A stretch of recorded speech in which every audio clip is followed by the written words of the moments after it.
I'm sorry, but I have to be in the hospital for a while. After the test they did at the hospital, they decided it's best to investigate further, so I'm going in for diagnostic admission. Therefore, I won't be able to take care of things at home for a bit. I'm sorry. Are you serious? Is everything okay? Yeah, it's just to be on the safe side, so you don't need to worry too much. Thanks, though. No, I'm not worried about your health, Amy. I'm worried about life during your absence. Huh? I mean, I'll have to do the house chores, right? I can't really handle that stuff. It's a pain, and I might need to bring you stuff while you're in the hospital. Geez, you should have taken better care of yourself. I was hurt by my husband's heartless words, deeply regretting my marriage. But his cruel behavior didn't end there. He continued, Actually, you don't have to come back even after you get discharged.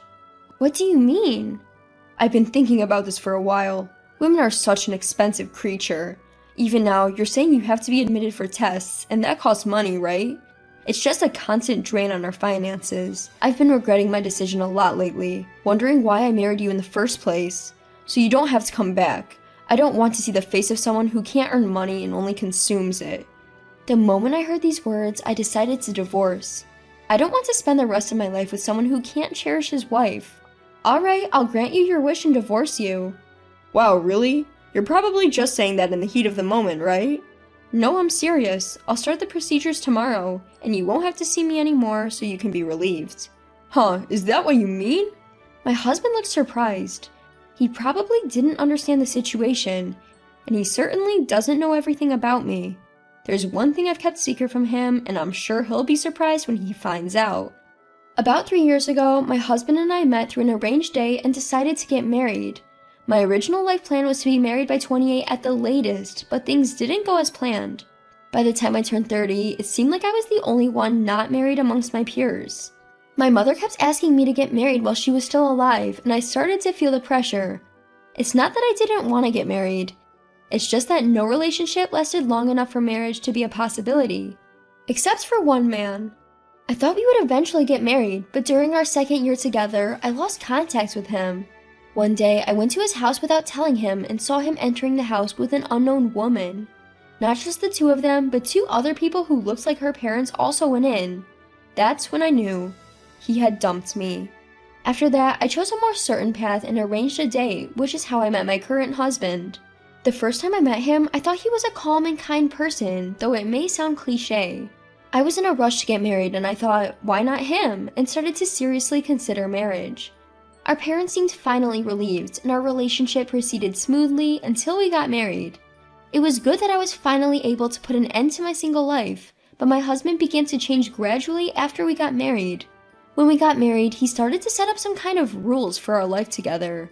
At first, I thought it was a good idea, but over time, I started to find it annoying. There was a time when I broke one of those rules, and my husband, a bit angry, scolded me. We agreed on these rules, didn't we? We should stick to them. We're a team, aren't we? We should work together. He said passionately, but to be honest, I now realize he was being a pain. At that time, I forced myself to agree with him. But after that incident, he started to bluntly point out my faults. At first, I apologized and adhered to the rules. For instance, preparing the bath 15 minutes before he returned home. Having dinner ready as soon as he got out of the bath, and so on. It takes about 30 minutes to get home from work. When he's on his way home, he calls me and I prepare the bath 15 minutes after the call so that it's ready when he arrives. To be honest, it's quite a hassle. I thought it would be much easier to prepare everything based on his estimated arrival time. When I began to feel this way, my husband's nagging became too much and I finally complained. Look, I have my own things to do and there will be times when I can't meet your expectations. Our lives aren't the same every day, so can I just do things in my own time? I promise I'll have the bath ready by the time you get home. My husband was taken aback for a moment, then he looked at me with wide eyes, said nothing, and walked off to the bedroom. Did I say too much?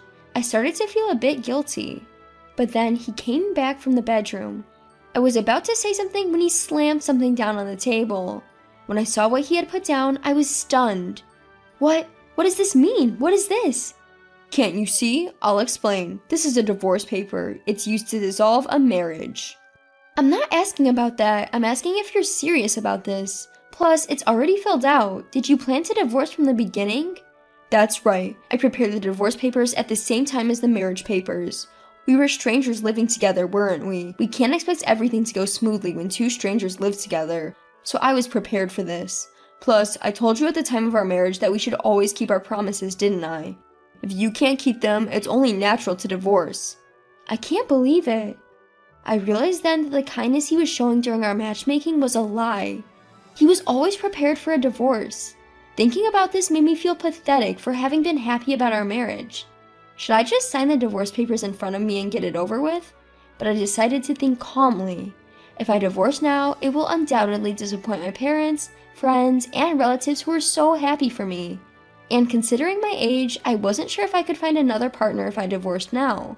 I had no choice but to. I'm sorry, it was my fault. I'll try to meet your demands from now on. So, could you reconsider the divorce? Hey, is that how you apologize? You need to get on your knees and apologize sincerely, or I won't feel as genuine. Despite my unwillingness and frustration, I knelt on the floor and apologized to my husband. My husband left with a satisfied look on his face, throwing a parting shot that I should be careful from now on. After he left, I was so frustrated that tears welled up in my eyes and I couldn't move from the spot for a while. I never thought I would be subjected to such irrationality, even if it was to prevent a divorce. I couldn't believe that the man I married could do such a thing with such ease. From that day forward, I found myself being more cautious in my everyday life. Chasing time every day, I always put my own needs last. My life had become completely centered around my husband. He seems pleased with my newfound obedience, but I was physically and mentally drained. But during these times, there was one person who offered me some comfort, my friend Sarah, whom I've known since high school and still occasionally meet. I had confided in Sarah about my husband's recent behavior. She didn't suggest that I should get a divorce, but she did say that if things continued as they were, I would end up being treated like a servant. I began to think that perhaps getting a divorce would be the best decision. Sarah, always mindful of my mental state, proposed an idea one day. "Why don't you help me with my work?" she suggested. "Your work? But I have no experience, and I'm not good with computers." No worries. You'll get the hang of it once you're taught properly. You're a fast learner, aren't you, Amy? It'll be fine. Sarah currently runs an online store.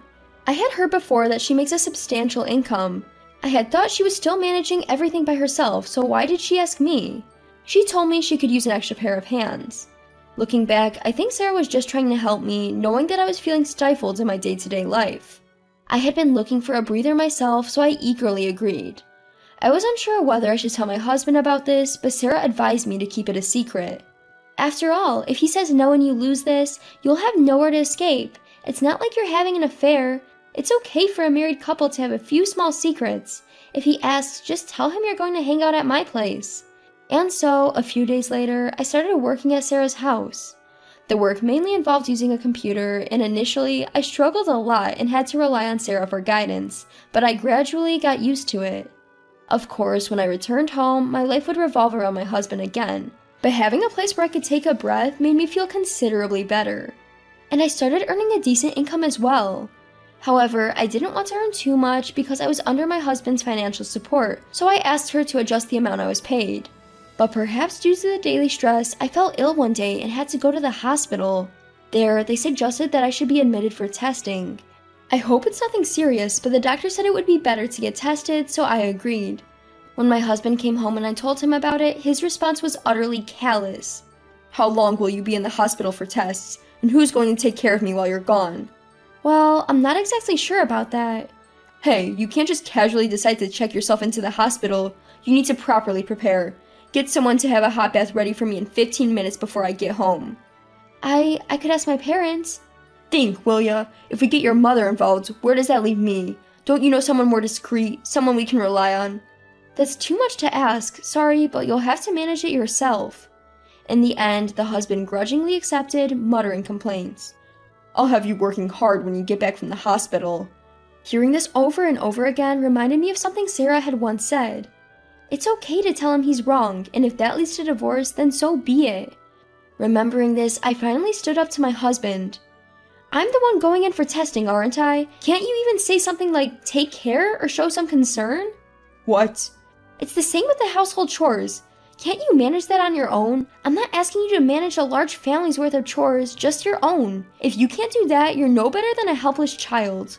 No, you're worse because even a child can learn. I couldn't hold back the words that had been bottled up for so long.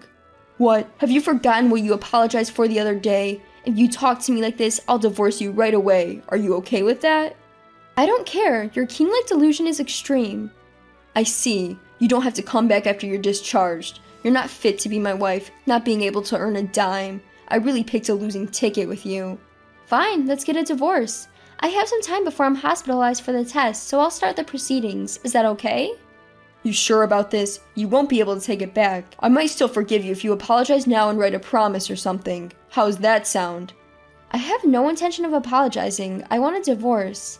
And so, a divorce was decided on before I was admitted to the hospital for testing. On the day of her admission to the hospital, he was leaving for work in the morning. He said, "You're going to stay with your friend Sarah, right?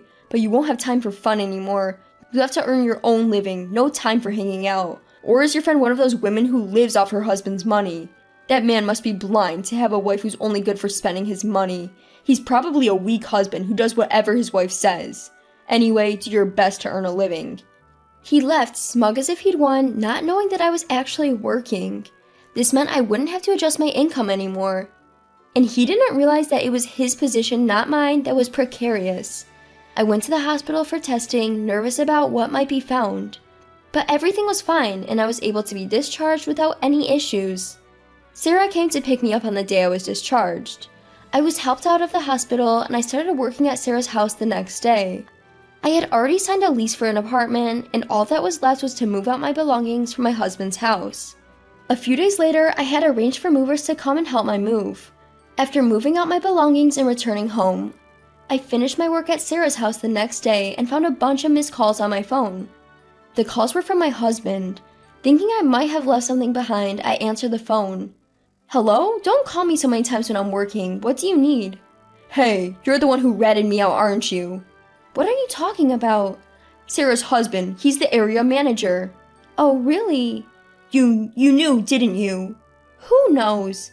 "Playing some revenge, huh? Pathetic. Trying to ruin me by tattling, you're a worthless woman to the end." "Think what you want. We're not married anymore, remember?" "Wait, did you call just to say all that?" He stuttered a bit. No, that's not. Could you, clear up the misunderstanding for me?" "What do you mean?" "I mean, tell the area manager that it was all a misunderstanding from your side. Otherwise, it'll be awkward if I see him at a meeting, right? If you understand, please let him know as soon as possible. I'll even pay you alimony or whatever if you do." Is that how you ask someone for a favor?" "What?"